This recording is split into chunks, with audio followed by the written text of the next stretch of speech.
Good evening प्यारे बच्चों। तो डिफरेंशियल इक्वेशन सीरीज का ये तीसरा वीडियो आपके सामने है।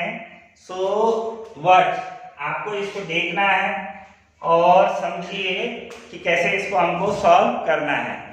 तो क्या है बच्चों, जैसे ही दे रखा है इस बार, जैसे मैंने एक वीडियो बताया इसमें डिफरेंशियल इक्वेशंस क्या होती है उसके बारे में, then second video about complementary function, and now third video is about particular integral. And in case of particular integral, the case number 1, when you have right hand side is e raised to the power ax, यानी ये वाला case है कि when we have pi का वाला case में discuss कर रहा हूं आपसे 1 upon f d square when you have e raised to the power ax. Okay, so what we can do in such type of questions, a problem when we have, so now we can solve it 1 upon this f, this is a square and this is e raised to the power x. So आपको करना क्या है, d going to replace by the coefficient of x which is a here, that is f a square e raised to the power x. Okay, see the simple सा होता है.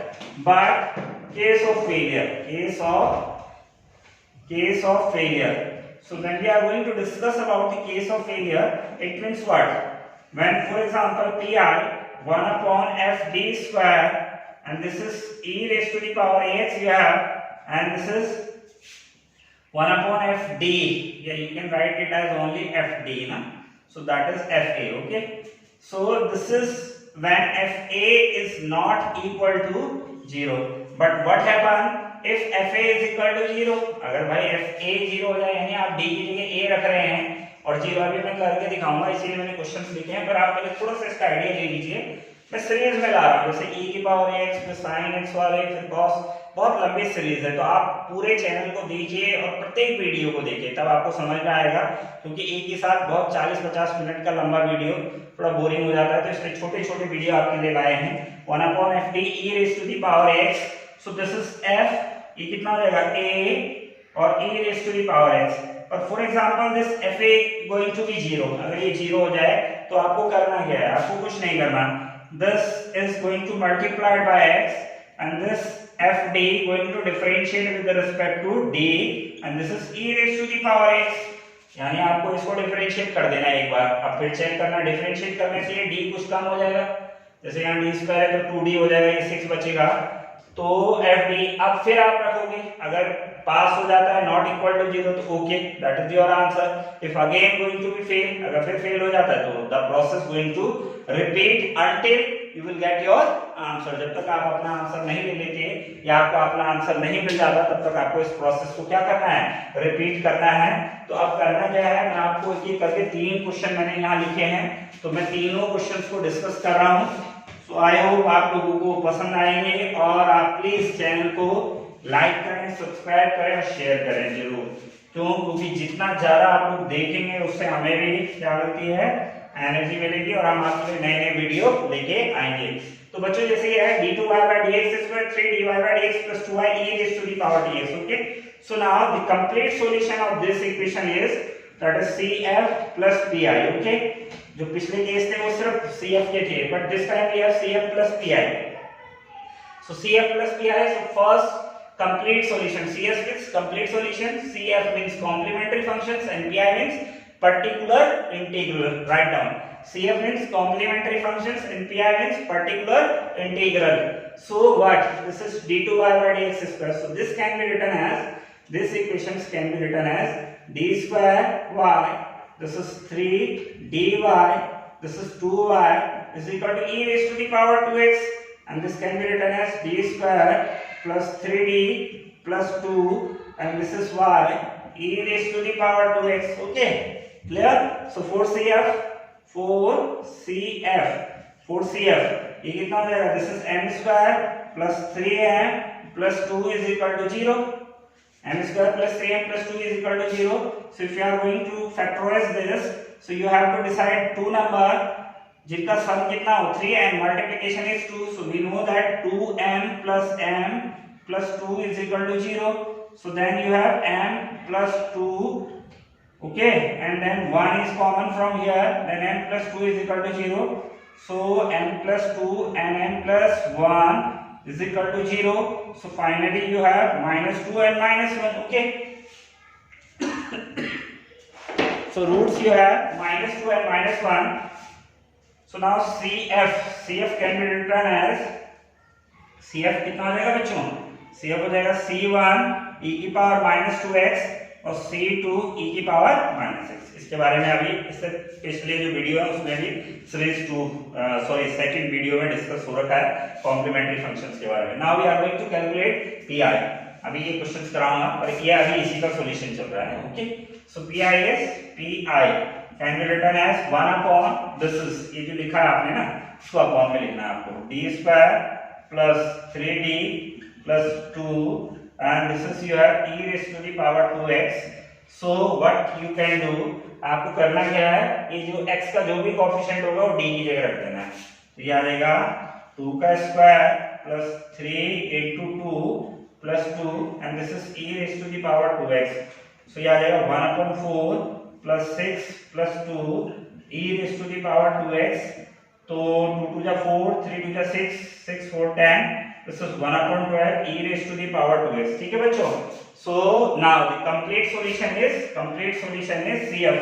CF you have C1 e की power minus 2x, C2 e की power minus x plus 1 upon 12 and this is e raised to the power 2x. ठीक है बच्चों. ये आ गया आपके पास क्या complete solution आ गया इसका. Now we are going to solve the second equation, this equation. Okay. ये आगे फर्स्ट समझ में आ गया होगा. बहुत आसान है. ठीक है, अच्छे हैं और आपको बहुत इंपॉर्टेंट भी है आपके पॉइंट ऑफ व्यू से, एग्जामिनेशंस पॉइंट ऑफ व्यू से. This is now second is d² minus 6d plus 9 and y is equal to e raised to the power 3x. So again for CF that is m² minus 6m plus 9 is equal to 0. Okay. So ये हो जाएगा m का square plus 3 का square minus 2m into 3 is equal to 0. So this can be written as m minus 3 का whole square is equal to 0. So you have m is equal to 3, 3. दो root आएंगे इसके. m minus 3 का square है. So m minus 3 into m minus 3 is equal to 0. So it means m is equal to 3, 3. The two roots you have. So when you have two roots, so CF of this is CF कितना हो जाएगा? C1 then C2x. And this is e raised to the power 3x. We know that when we have a repeated roots, the CF ऐसे लिख सकते हैं और ऐसे भी लिख सकते हैं. कई बुकों में ऐसा भी लिखा है तो बच्चे कंफ्यूज हो जाएंगे कि हमें गलत बता दिया. e की power 3x. Okay. So this is also correct. This is also correct. Okay. Now we are going to find the PI. So if you are going to find the PI, then what? I hope ये उतार लिया होगा आप लोगों ने. आप देखिए PI कैसे निकालेंगे बच्चे इसका? PI निकालते हैं कौन सा कर रहे हैं ये ना, दिस वन. सो PI हो जाएगा कितना हो जाएगा? 1 upon d² minus 6d plus 9 and then e raised to the power 3x. Okay बच्चों. तो रखो जरा. तो ये आ जाएगा 3 का square minus 6 into 3 plus 9 and that is e raised to the power 3x. 1 upon 9 minus 18 plus 9. ये कैंसिल होके कितना आ जाएगा बताओ? 0 हो गया. तो this is case of failure. ये फेलियर है. Case of failure. So when you have case of failure of है case of failure, then what we can do, मैंने अभी बताया, you have to multiply the equation with x. ये जो भी यहाँ पर होगा कोएफिशिएंट उससे मल्टीप्लाई करना है. 3 से मत कर देना, सिर्फ जो भी जैसे t होगा तो t से, यहाँ पर x है इंडिपेंडेंट वेरिएबल सो x, और इसको डिफरेंशिएट कर देना है d के रिस्पेक्ट में. तो ये कितना हो जाएगा? d का डिफरेंशिएट कितना हो जाएगा? d² का 2d और 6 बचेगा और ये आ जाएगा e raised to the power 3x. तो x अब फिर रखो तो देखो 3 to the 6 minus 6. Again case of failure. ठीक है बच्चों. Again case of failure. Then same process आप रिपीट करोगे. x फिर x से इंटू हो जाएगा, इसका डिफरेंशिएट करोगे तो 2 ही बचेगा. d का 1 कांस्टेंट का डिफरेंशिएट 0 होता है. ऑल यू नो, सबको पता है ना. e raised to the power 3x. तो ये आ जाएगा बच्चे कितना? x² 2 e raised to the power 3x. So ये आ गया हमारा PI. This is we have PI for this question. So now we know that complete solution is given by complete solution कैसे जाता है? कंप्लीट सॉल्यूशन हो जाएगा C S, complete solution CF हुआ है हमारे पास C1x plus C2 then e raise to the power 3x और x square by 2 e raise to the power 3x pi. So this is your complete solution for this differential equation. Now we are going to solve third differential equation is, अब मैं इसको solve करता हूँ. ये मैंने इसीलिए लिखे हैं यहाँ पर तीन अलग अलग डिफरेंशियल इक्वेशन लिखने का कारण ये था एक ही बारी में मैं आपको एक केस से रिलेटेड सारे केस डिस्कस कर लूं.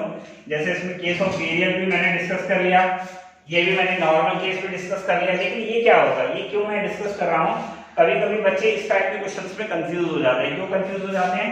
तो अब बच्चों, अब मुझे लग रहा है CF निकालने में आप एक्सपर्ट हो गए होंगे, और फिर भी मैं निकाल देता हूँ इसका भी कोड CF. तो ये हो जाएगा दैट इज m स्क्वायर, सीधा लिख रहा हूं मैं, auxiliary equation plus m is equal to, ये ऑक्सिलरी इक्वेशन है, ये जरूर लिखा करो ऑक्सिलरी इक्वेशन. तो m square plus 2m plus 1 it means what, that is m plus 1 का whole square is equal to 0. So m plus 1 and then m plus 1 is equal to 0. So you have m is equal to -1. So CF हो जाएगा आपके पास C1 x C2 and this is e raise to the power -x. ठीक है बच्चों, ये आ गया. Now we are going to discuss PI. So basic हमारा जो फोकस है, now this time PI पे फोकस है. So PI कितना हो जाएगा बताओ, 1 upon d square plus 2d plus 1 and this is 3. So what, अब आप कहोगे सर आपका ये केस यहाँ कैसे आ गया, E वाले में, तो E वाले केस चल रहे. So now this can be written as, इसको आप लिखेंगे e raised to the power 0x. e raised to the power 0x having a value 1. Clear है, किसी भी नंबर का पावर जब 0 हो तो 1 हो जाता है. ये कांस्टेंट है, ये बाहर आ जाएगा. 3 1 upon d square plus 2d plus 1 e raise to the power 0x. अब d का जगह क्या रिप्लेस कर देंगे, d को 0 से रिप्लेस कर देंगे. So you have 3, this is 0, this is 0, 1 e raise to the power 0x. So finally you have कितना आएगा, e raise to the power 0x 0 which is 1. So you have 3. So CF this PI is 3 and the complete solution is, complete solution किससे लिखते हैं, complete solution लिखते हैं CF plus PI. complete solution लिखते हैं CF plus PI. तो CF कितना है आपके पास, C1x plus C2 e raised to the power -x और PI you have 3. So this is your complete solution for this differential second order linear differential equation है. This is second order linear differential equation. second order मैंने बताया, order जो होता है highest derivative जितनी बार है, तो 2 बार ज्यादा डेरिवेटिव कर रखा है तो ये सेकंड ऑर्डर हो गया. और विद कांस्टेंट कोएफिशिएंट, ये तो देख रहे होंगे आप, इनके कोएफिशिएंट क्या है, कांस्टेंट है. इसको बोलते हैं second order linear differential equation with constant coefficient. ये जो आपकी बुकों में लिखा होगा, वैसे ये है सिलेबस में, तो आप देख लीजिए, इसको चेक करिए, अच्छे से पढ़िए. इसी सीरीज के मैं वीडियो बनाऊंगा. अभी फर्स्ट के भी चल रहे हैं, बीटा गामा, डबल इंटीग्रेशन वहां हो गया, ट्रिपल इंटीग्रेशन वहां हो गया है, सक्सेसिव वहां हो गया है, लीबनिज हो चुका है. ये सारे वीडियो आप देखिए. रियल एनालिसिस में डिफरेंशिएशन कर दिया है और लिमिट पढ़ा दिया है. तो ऐसे ही करके वीडियो आपको मिलते रहेंगे. इंटर के 12th क्लासेस के जो आपके छोटे भाई बहन होंगे उनके लिए भी वीडियो है. इवन जो elementary class 1st 5th 3rd to 8th में जो है उनके लिए भी सो मेनी वीडियोस हैं हमारे चैनल में. तो आप चैनल को लाइक करेंगे, सब्सक्राइब करेंगे और मैक्सिमम लोगों को शेयर करेंगे. और थैंक यू वेरी मच.